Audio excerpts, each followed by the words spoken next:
बता दो तेरे सर पे इल्जाम होगा, तेरे सर पे इल्जाम होगा, तेरी होठों की लकीरों में मेरा नाम होगा, तेरे होठों की लकीरों में मेरा नाम होगा। अरे तू अपना बना या ना बना, अरे तू अपना बना या ना बना, लेकिन मेरे नाम से जरूर बदनाम होगा। अब नाफिस का कहता हूँ बताना चाहा है तुमको, हाँ। चाहा है तुमको बताऊंगा, किसी और को नहीं, मिलने है तो आ जाना, पर किसी को लेके आना नहीं।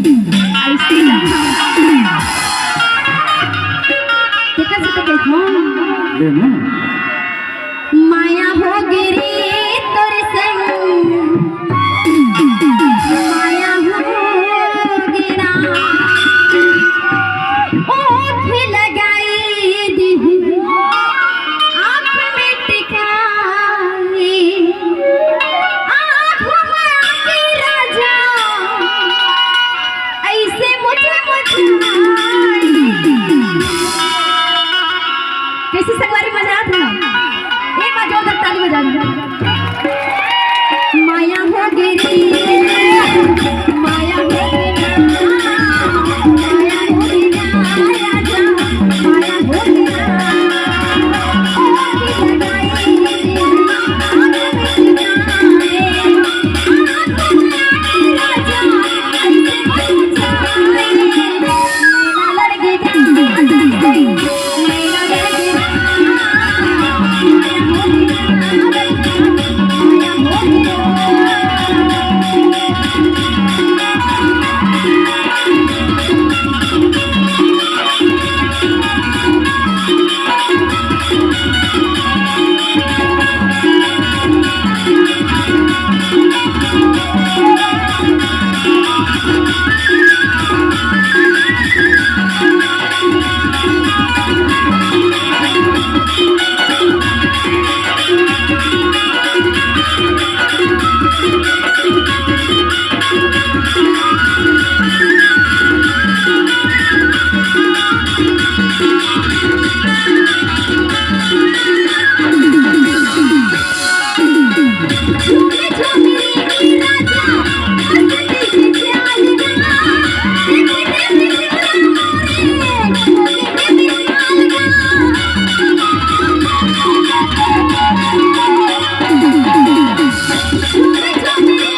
बता दो।